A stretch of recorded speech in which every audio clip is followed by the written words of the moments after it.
Good evening, participants and dignitaries who have joined the webinar conducted by IEEE Student Branch of JEC Palakkad under the CS chapter. We would like to welcome all you spirited participants to this session that is hosted on the topic Task Level Motion Planning for Multi-Manipulator System. We are headed by a very eminent speaker, Mr. Rajendra Singh. He's a student from IIT Palakkad and also robotics researcher at UST Global. Without further ado, it is an absolute honor and privilege for me to invite Mr. Rajendra Singh to head the session. Thank you, Dina. Thank you very much for a nice introduction. So I guess without taking much time, we'll go ahead with the session. Just wanted to confirm, all right. So I'll be talking about task-level motion planning for the multiple manipulator systems. So if I will break down this topic a bit, so many of you will be familiar with what is motion planning is.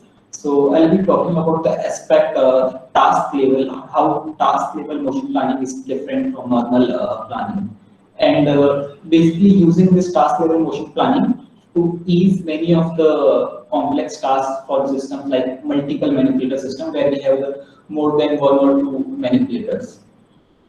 So before we go further in the talk, I appreciate if all of you actually can reply with the number of topics. So here I have listed the 10 topics, and it will be helpful if you can just reply with the numbers, like for example 1 to 4, the topics which you are already familiar with, so that I'll understand how should I go with the talk. So I guess I'll pause for a 1 minute. It will be great if you can just reply with the topics you are already familiar with. You can text in the message. Yeah. Reply you are familiar with kinematics, basically. So yes, either ways. Just proceed with the talk.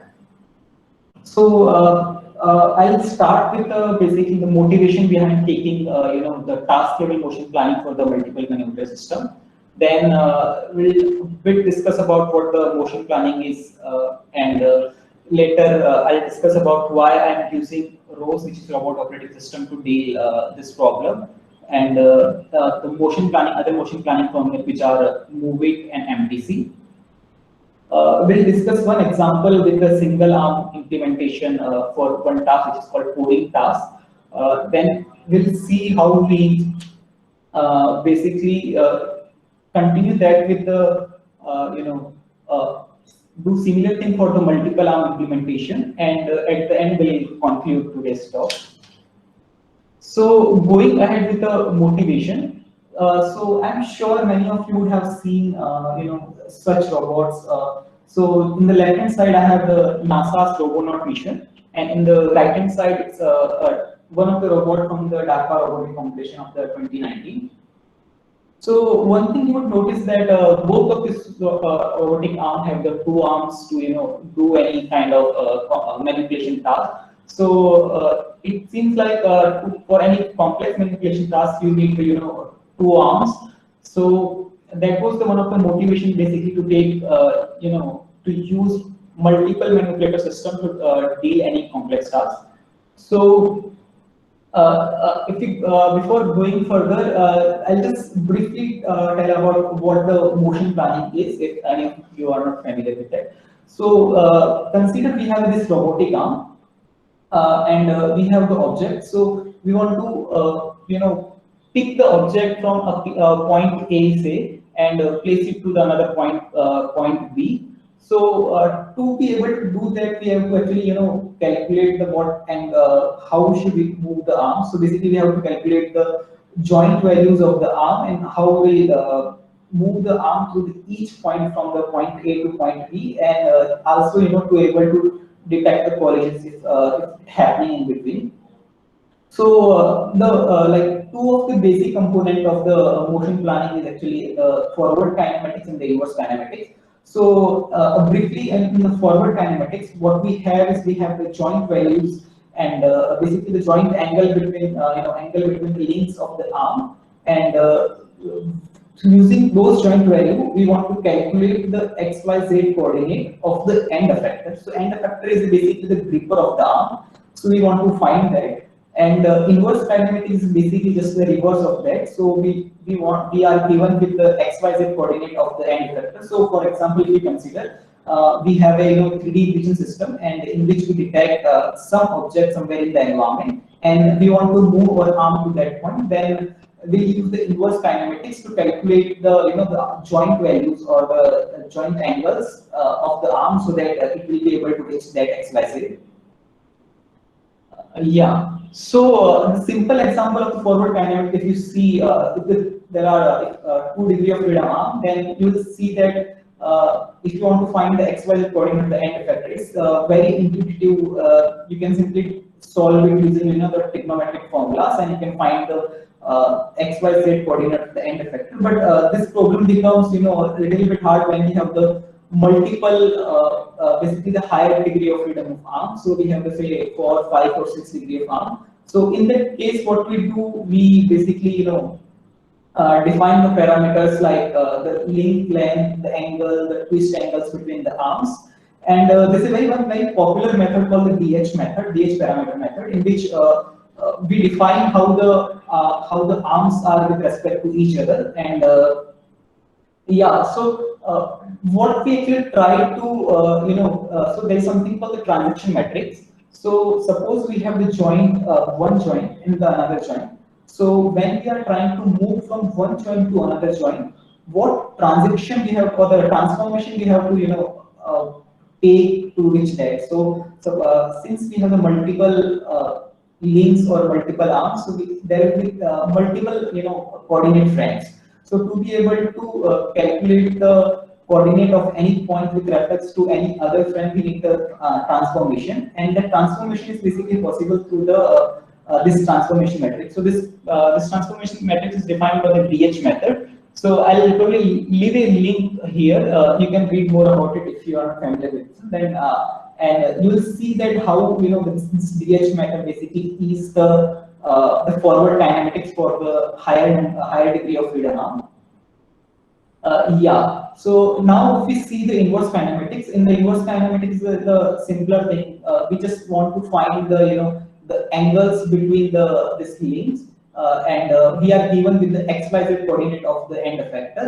So very intuitive way would be, you will think that we can calculate using once we have the forward kinematics formula, we can simply take the inverse, or just take out this what we call angle out of that formula, and we can calculate that way. But in case of 2 degree of freedom or 1 degree of freedom, it's really easier. But when we go to the higher degree of freedom, it becomes really hard.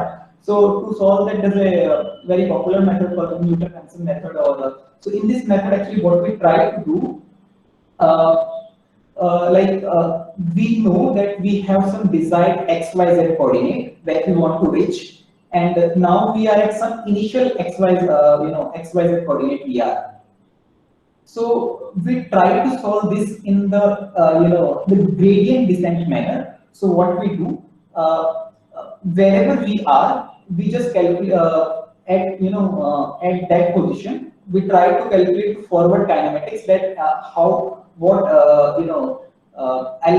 give the angle values, initial values, and I try to calculate the XYZ using the forward kinematics. So with that, I get the initial guess of XYZ coordinate, and my desired guess is actually very far away from it.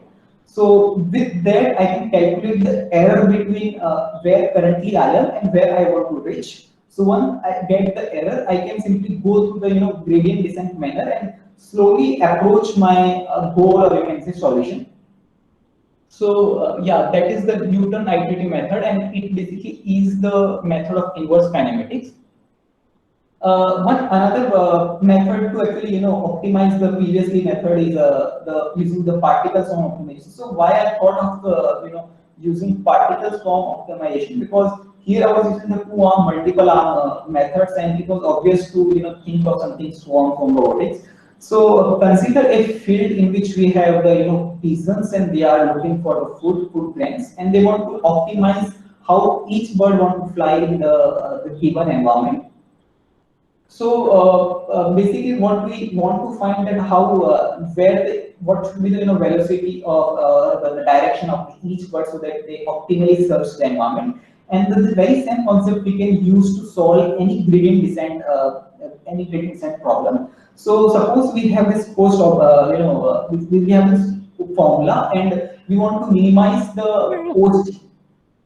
Yeah, we want to minimize the cost of this formula. So one way will be we initialize x, y to some point and calculate using the gradient descent. But very optimal method would be we initialize the x, y's with the multiple particles. So swarm the particles in the diagram you can see.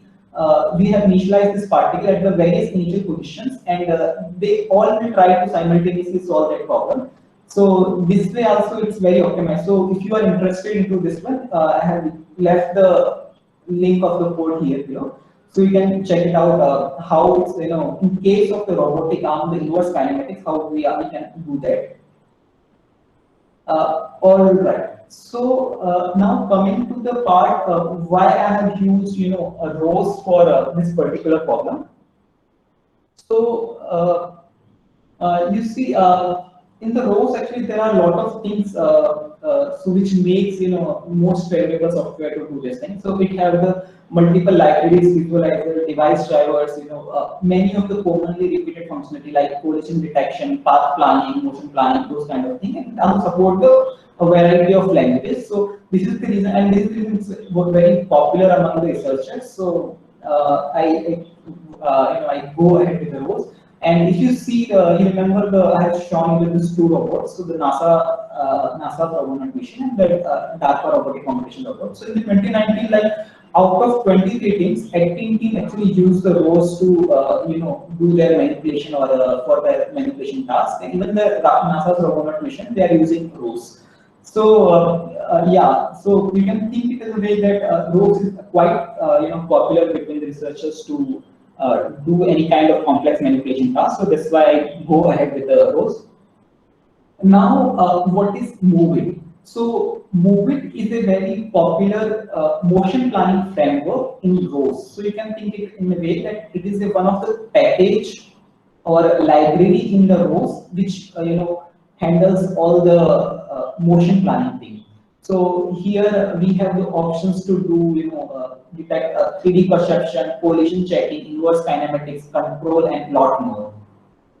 And other thing, it's open source. So again, it's really popular between the researchers. So this is how the basic GUI of the MOVEit looks like. Here we have one robot. It has some initial position, and we have some markers actually. So we can move the end effector of the robot from one place to another place where we want to move it, and we can simply plan it. We'll see how exactly we set up this thing. But as of now, suppose we have set up everything. So now it's just nailed down to this point that we have to drag the marker from one point to another point and simply hit the plan or execute, and this will start actually planning, planning and executing the motion of the robot. So this is how basic GUI of the MOVEit looks like. So now we'll try to understand actually that to be able to do such tasks, what exactly or how do we set up set up the software, or what exactly we require in this one. So consider this is a very simple task. So even to be able to do some simple task, we firstly need to know where my robotic arm is, or what is the state of my robotic arm, or in other words, I need to know what are the joint values my robotic arms have. So using the encoder of the motors, we can find the joint values, and if we want to model that in our software, then what we need to do is to be defined. There's something called URDF, Universal Robot Description Format. So in this format, we include lot of details about our robotic model. So for example, I would say from link 1 to link 2, what are the displacement, how it is being placed, what are the inertias, its visual properties and joint properties, how if any joint have some limits, then all of those things actually we can define it here. So once we do that, actually, what it is, we can possibly visualize, our robot in the real time. So here you can see that I'm moving the arm, and I can, see where each frame is. So you remember initially we were talking about the transition matrix and calculating calculating the end effector position from the initial ground, or doing a lot of transformation, right? So now transformation thing becomes really easy because we have incorporated, the full model of the arm. Yeah. So this is what we do. And now, once we are done with this small part, we'll try to go ahead with this, and we'll see how, when it comes to the control part, what exactly we need to define, to able to do any such task in the movie. So what we do, one thing we do is we define or we group these joints and link in some groups. So here one of the group is called arm, and it contains almost all the joint tangling. So what is the role of this group is that it will be able to plan. It will be basically used for planning. For going from position A to position B, all the joints in this group will be used. Now, when we'll be doing that, we'll be having it's possible to have the collisions between the arm itself. So suppose we have a very high, high degree of freedom arm, and it's really possible that the end effector will collide with some another portion of the arm. So to avoid that, what we define is a collision matrix. So here you can see this is the matrix, and we have the link number, and we mark them at what link are already in the collision, what will never collide, and what are adjacent. So this way, actually, it can plan in the way that it will avoid the collision with itself. And to avoid the collision with the environment, we define it in the way something called point cloud.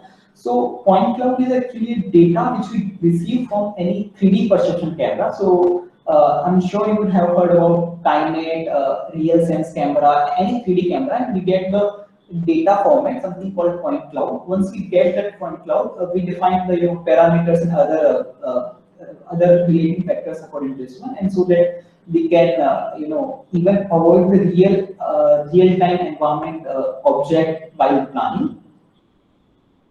Then there's something called okay. So in this movie, actually, what we do in part of inverse kinematics, we have a lot of planners basically. So we have a lot of options. So we use OML, Open Motion Planning Library, and it consists of lot of planning, lot of planners. So we can choose. So one is called the track IK fast. So you remember previously we were using say Newton method or those methods. It was very limited, right? But here we have an option to state of art whichever planner we want to use that, and this makes the motion planning or this whole pipeline very flexible basically.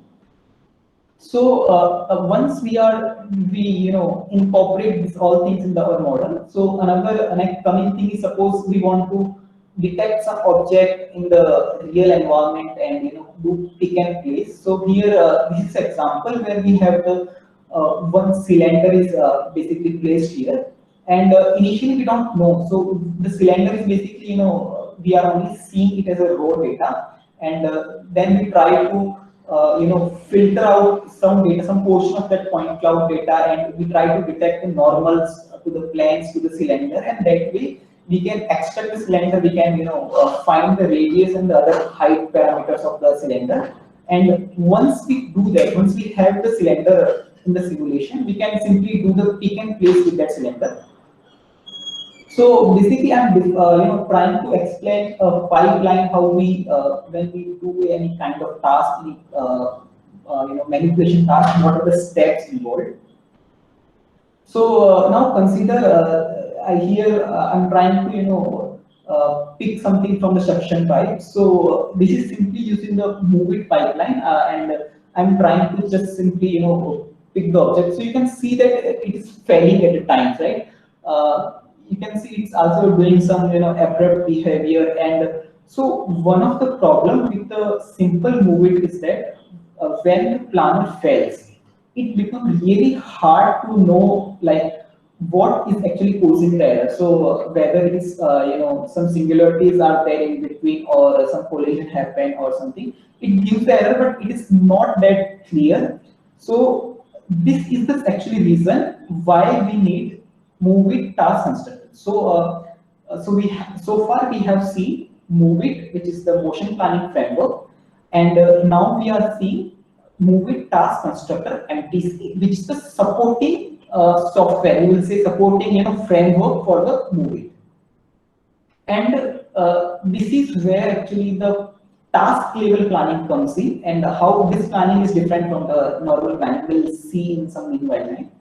So this is how normal MTC GUI looks like.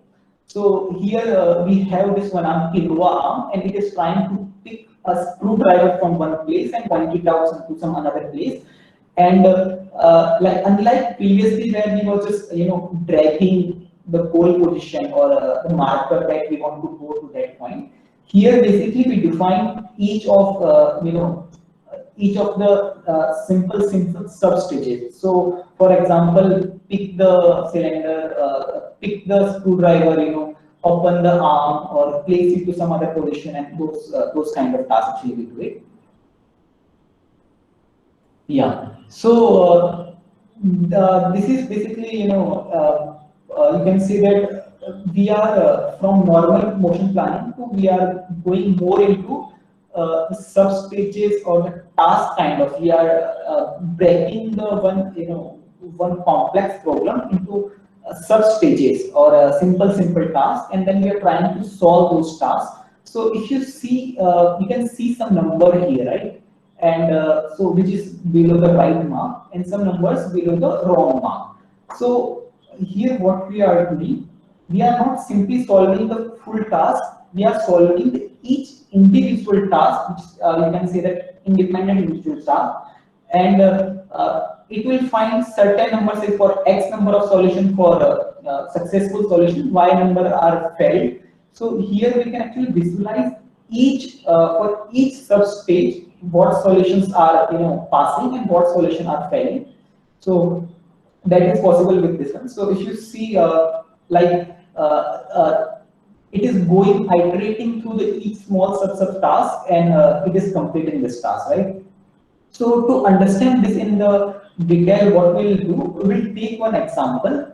So example of pouring into the glass using one single arm. So this is the U arm, and we'll understand that how MTC help us, in better introspection of when we have the errors or better debugging. So we'll try to see that. Yeah.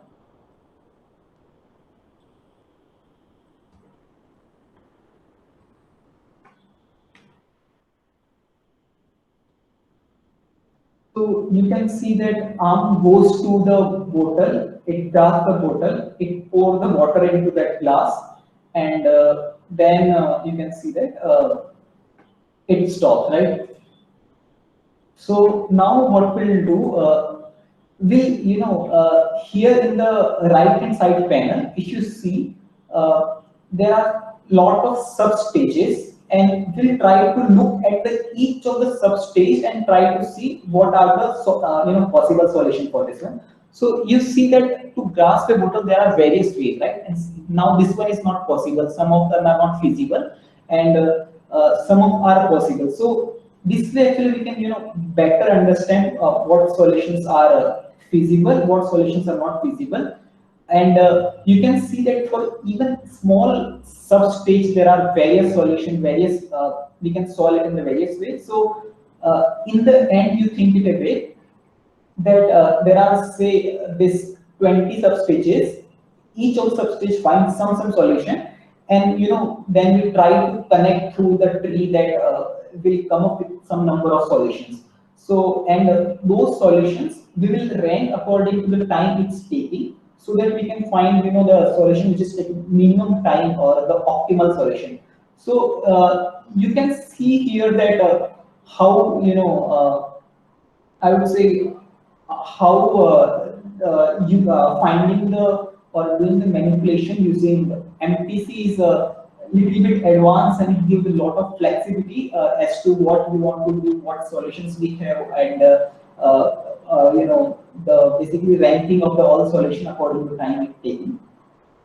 So this was a simple single arm, example to better understand how the manipulation is happening using MTC. Now, when we want to go ahead with the two arms, so two arms kind of tasks are like that when we are using two arms to collaboratively do something. So if you see there are two tasks. So in the left hand side task, so one of the robotic arm basically taking the glass from the ground and placing it on the table.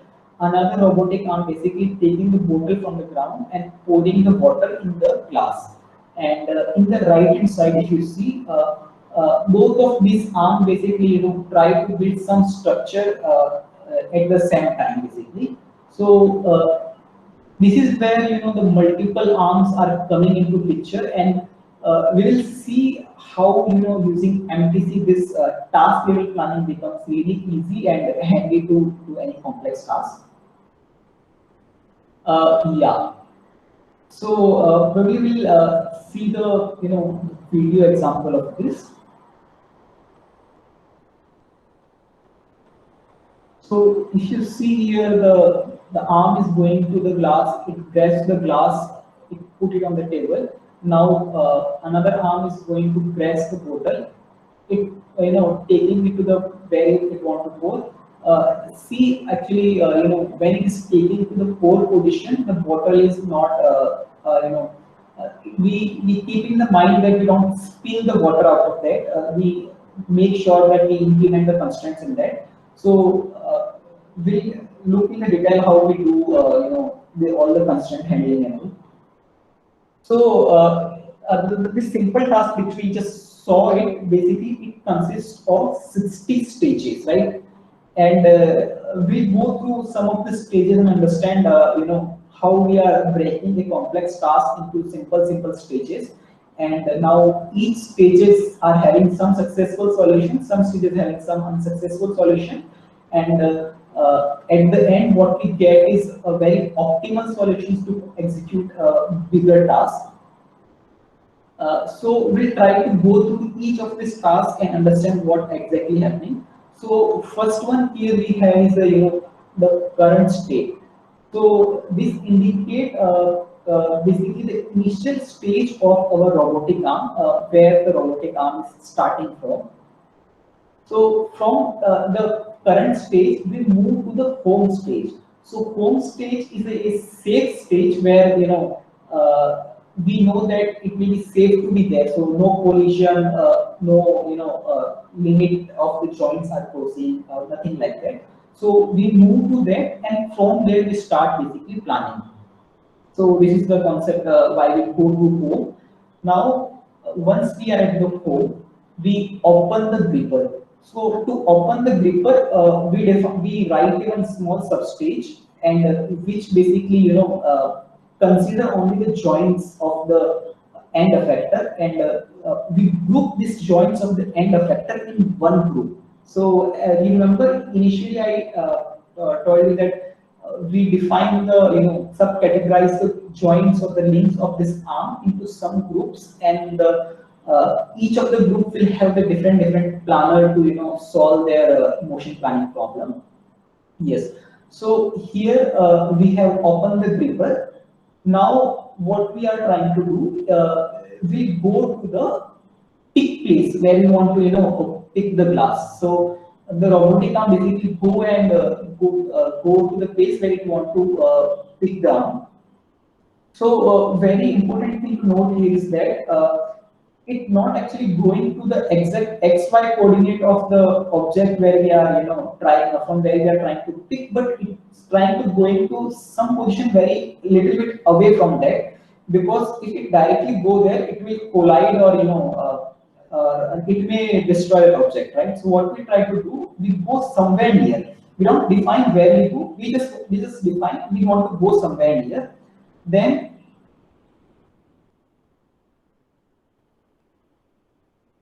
Oh yes, right. Rajendra, sorry to interrupt, but the presentation is not Now it should visible. be visible, I believe. Yeah, yeah. So yeah, I was just Yeah, explaining fine. that why we, instead of going to the XYZ of directly portal, we just try to stop somewhere near, and then we approach the object. So this approach phase is basically defined, depends on how object is placed. So suppose in case of bottle, here we are trying to approach it from sideways, right? But there will be cases when it's not possible. So suppose we have a closed containing box and some ball is basically placed in that box, right? So it's not possible to approach the object from the sideways because it will collide with the boundaries of the box. So in that case, we'll be approaching the object from the top face. So this is the reason why we separate, this approach state from the taking stage. And here you will try to understand that what we are actually doing by doing all these things is that we are trying to break down the whole pick and place pipeline into simple, very easy task, which is very easy to solve and which can be done in several ways, right? Yeah, so here we are trying to approach the bottle from the sideways. We go to the position of the bottle and we grasp that. Grasp that, which simply means we close the gripper and we attach that bottle to the arm. Also, this simply attaching means we attach now the robotic arm will think that the bottle is a part of the arm and it will move along with it. It simply and nothing in practically, but it just do is the real time environment and the simulation environment. It just make them same basically. Yes. So once we have grasped the bottle, we lift that bottle. Just a very important point to note here is that we again lift the bottle. We don't directly take where we want to take the bottle. Again, why we do the lifting? Because suppose the bottle can be in the very box, and if we hold the bottle and try to move it sideways, it will collide with the boundary of the box. That's why firstly safely lift to some position, and how much we want to lift. Basically, we can define a range. So from say 1 centimeter to 5 centimeter, you lift it back, and it will find the multiple solutions to do that actually. So once we have lift the bottle to some safe height, then we can basically move it to the position where we want to pour the liquid into the glass. So this is the stage where we move to the pre-pour position. And once we are at the pre-pour position, we want to pour the liquid in the glass. So to be able to do that, what we define is that we define the axis, about which we want to rotate the glass. We define the trajectory, the end knob or the mouth of the bottle will be following, and so that water simply falls in the glass and it don't spill somewhere else. Then what other thing we have the control here is that we define the the delays or the time taken between the two fans. So you can see that we are pouring the water slowly into the glass, and how slowly we want to do that. We define the delay or the time interval between each waypoint of the glass. And we can also define this dynamic like when I start pouring, it will be slow, and in the end, it will very quickly pour there. So those things is actually possible with this part. So once we are done with the pouring, what comes next is going to the safe the place where we want to place the bottle. So there will be some XYZ coordinate where you want to place it. We go somewhere near to that XYZ coordinate. Then we lower the bottle in this case. In some another case, we may want to push the bottle or some another approach. So here, but we are simply lowering the bottle so that we can place it on the surface. We attach the bottle so that now bottle is not a part of the robotic arm.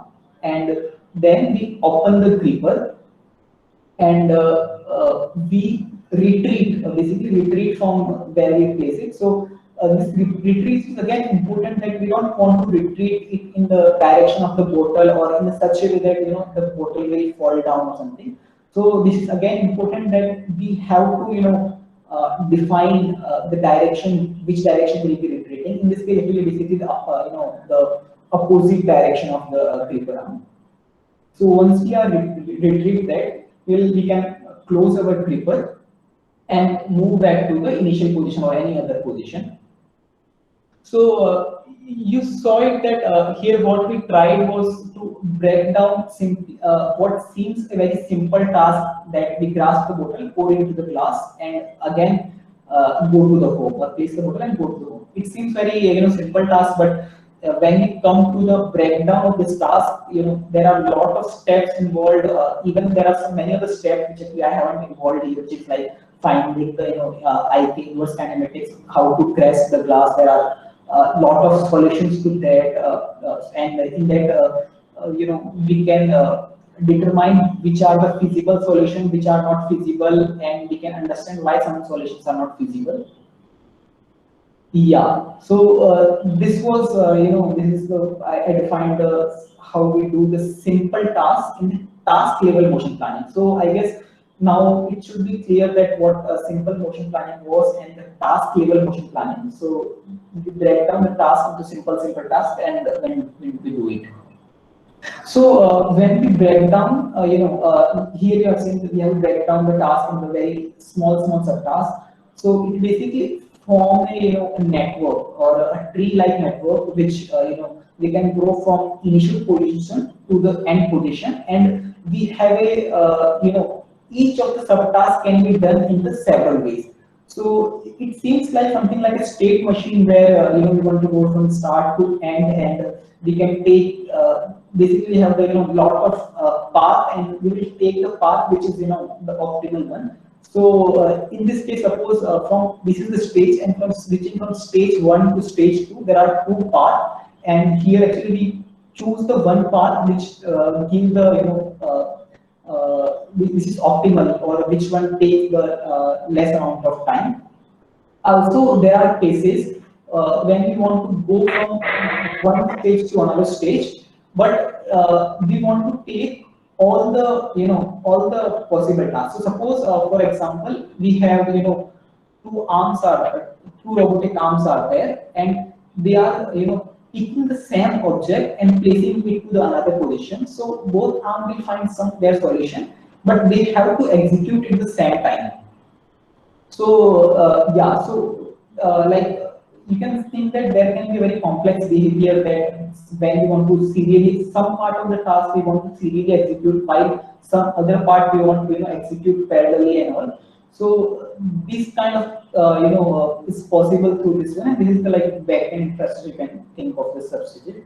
So I have been talking about each task we are dividing into the substages. So the substage can be of several types basically. So in case of MTC, there are what we have is something called containers. So suppose we have two tasks, one task where there are two robotic arms. They have the different object to pick, and they have a different position to place it. So now this can be done in the two way. When first arm will pick its object, place it at its position, then the second arm will start, pick the object and place it at its position. Now it's also possible to execute them simultaneously in the same environment. Both the arms are actually doing their work simultaneously. So that is basically done with the parallel containers, how we interface the stages parallelly. And even in the parallelly, there are very varying behavior. So when we execute two robots simultaneously, that is called the merger behavior. And sometimes what we would know, suppose we have a robot, a helping robot, and it has the two arms, and we have some object to grasp in front of it. So in that case, what we want is that sometimes the object will be near to the left arm, sometimes it will be near to the right arm, and sometimes it may not be accessible by one, but accessible by the other one. So in that case, what we want is that both arms will try to pick the object, will try to do the motion planning and planning, but whichever is more feasible or whichever is detected first, before whichever arm we want to execute that. So you can think that there are different kind of behaviors we want, and specific to the each behavior there are different stages. So this is the reason, like however the complex task is, we can break down them into some stages and basically do the task level planning. Then this is another concept. It's a little advanced concept. It's okay. Like when I was talking about the stages, each stage actually can be divided into the three categories. So this is one stage called generator stage, another is called propagator, and another is called connector stage.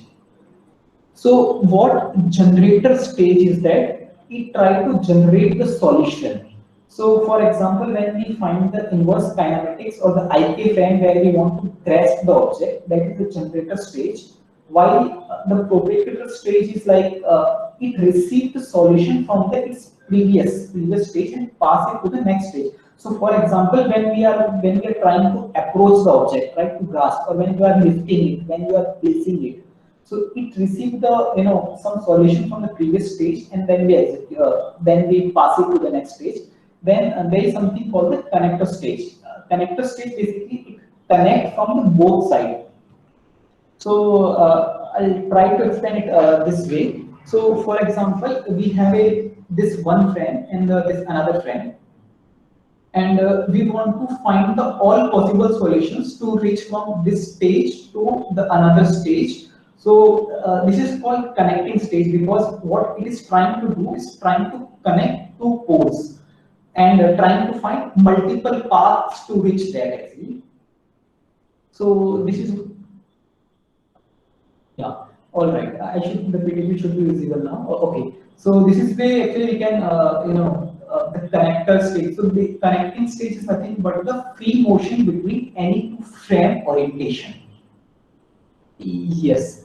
So this is simply a category of the stage, category in which we can divide the stages. Yeah. All right. So here you would have seen like we break down any complex task into sub stages and we can possibly do it. So the motivation behind this talk was actually to introduce you to this advanced capability of moving task constructor and this very different methodology of solving any kind of motion planning task, which is using task level planning, and it clearly demonstrates that how task level planning can make any complex task easy.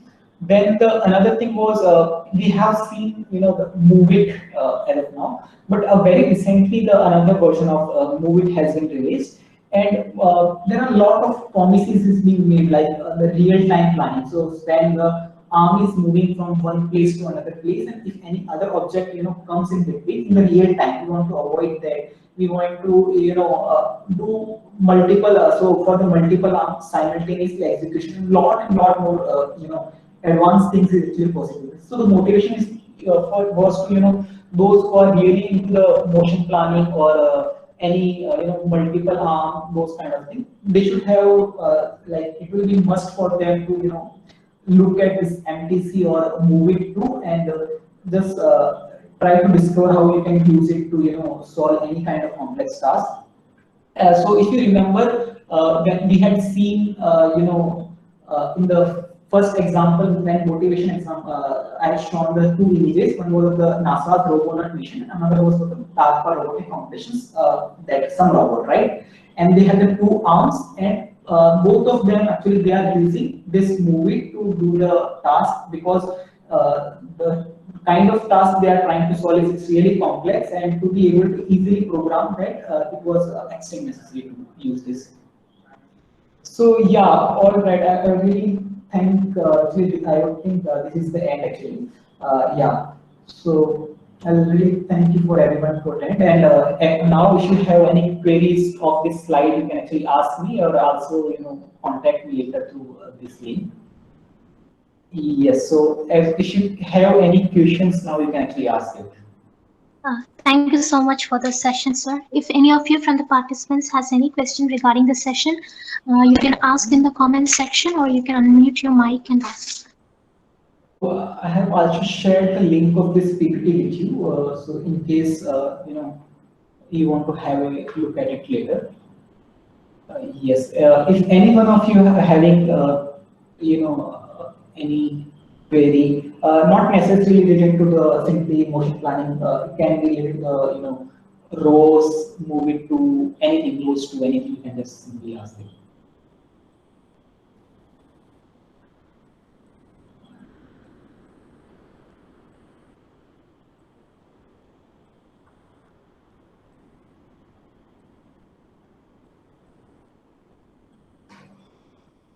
All right. Someone of you have asked, can I tell about any of the project I have worked on? So yeah, I think all the project actually the one I have worked on, you can actually check through my website. I have also shared the link in the PPT, but I'll maybe discuss about the few. So yeah, one was this only where we are using multiple manipulator to solve do some complex tasks. Now presently I'm working on one of the manipulation tasks where we are having the screwdriver, we are taking from the one place and trying to point out to another place and to unscrew that part, and that is actually a part of the satellite project. So what we have there is in the satellite there are four robotic arms, and it's very inconvenient to go to the satellite and do some repair kind of work. So what I'm working now on is to create a model of the forearm where all the robotic forearms are actually doing some manipulation tasks. So it's like electrical repair, screwdriver manipulations and those kind of things. So that I am working on in field of manipulation, and yeah, then if I talk other than manipulation tasks, then I'm working on few projects related to SLAM. So using the 3D perception.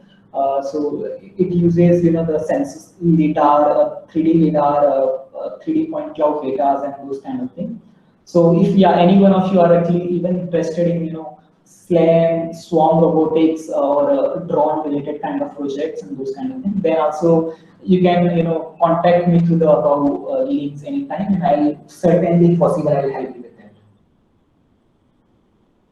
I hope. Sir, some students have mentioned about best resources to familiarize with motion planning.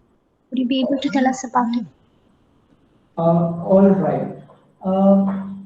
I think I would say if you want to familiarize yourself with the theory, then I don't have a good resource. I would say theory probably you can go with some good manipulation, book. But what I was more interested was into using Move It or using Move It or ROSE as a tool to do those kind of motion planning.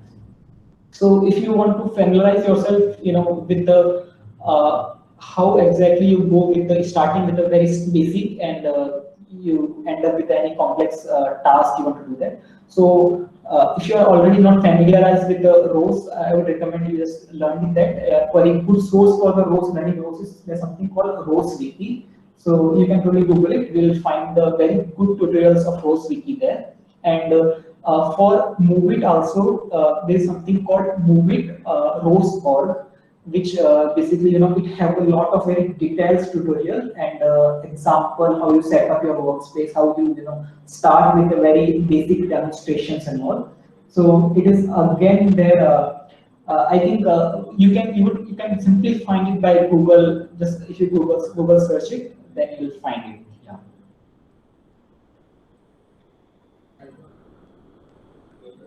Thank you so much, sir. All right.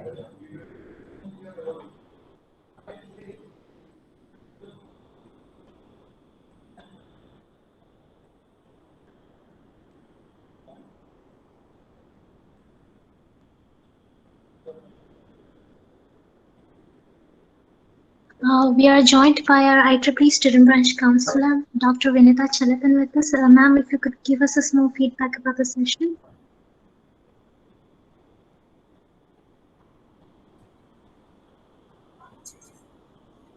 Hello, Rajendra. Actually, I happened to hear about you from Deepak. He discussed about the work that you had done for your final year project, and in fact, the interim report part also. Like I was just, he just showed me in his laptop. So I was really impressed by it, and I felt that we had also conducted a robotics course during this lockdown period, and I thought if you could interact with us, it would add a little bit more practical insight to what the students might have seen in their robotics course. So thanks a lot, Rajendra, for accepting our invitation, in fact. And in fact, you had given a detailed discussion on the robotic manipulation platform that is MoveIt. And in fact, it was really interesting. And recently, I had also done one course on ROSE. In fact, getting into it is quite difficult. The initial starting is quite difficult.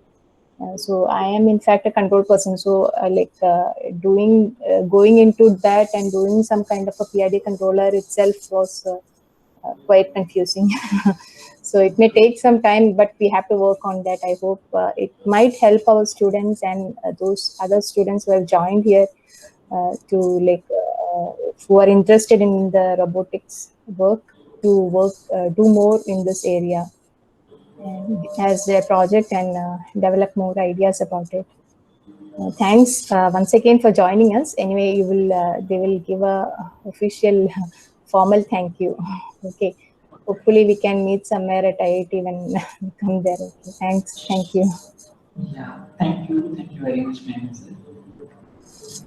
Thank you so much for your words, Vanita ma'am. I'm assuming there are no more questions from the audience. If you do, we'll just give you about 10 more seconds to just post your question.